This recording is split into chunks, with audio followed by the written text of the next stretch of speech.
So less of them and more of that.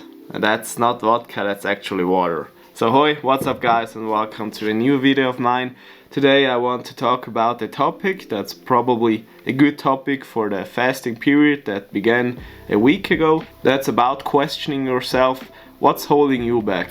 And for me it was protein bars, or it currently is protein bars, because I made it a habit. So after lunch or after dinner I always ate one protein bar because I needed something sweet afterwards, but I've realized that that's the thing that holds me back during my current diet. That's also the thing why I gained so much fat in December. But the thing is, they are pretty convenient, and that's the problem with convenient products or with processed food, that they're so convenient that replaced real food for protein bars, and that's a bad deal because oftentimes they have a lot of sugar, a lot of unnecessary ingredients that you put into your mouth and in your body.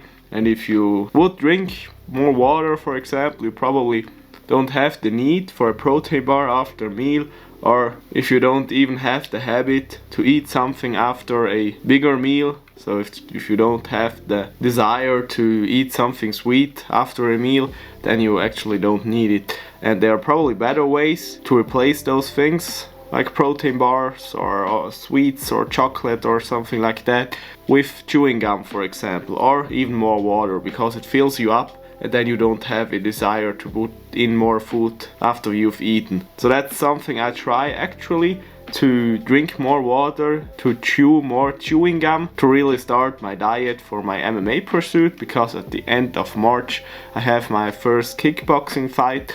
So I want to prepare for that. That shouldn't be the topic of the video, but that's only a quick reminder. But the main topic is really protein bars.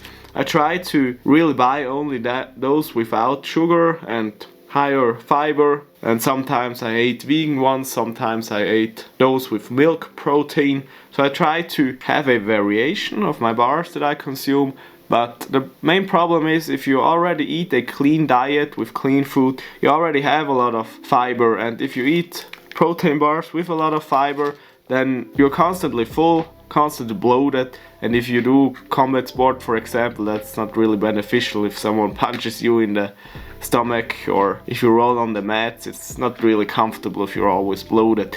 So that, I believe, was the number one thing holding me back this year so far with my diet. And I encourage you to maybe stop eating protein bars for a while, because they are processed food, and you probably read it oftentimes that you should replace convenient food with real food, because real food gives you much more benefits, and a real diet is always better than a diet with powders, bars or shakes, for example, even though they are convenient. And it's probably also important to realize your goals, because if you want to gain weight, then it's pretty good because you can eat those, have your protein, and they are easy calories, especially those with also sugar in there. But if you want to lose weight like me, it's probably better to cut them out completely. I will try it until the fasting period ends, till Easter, and then I will see if I maybe include them, but only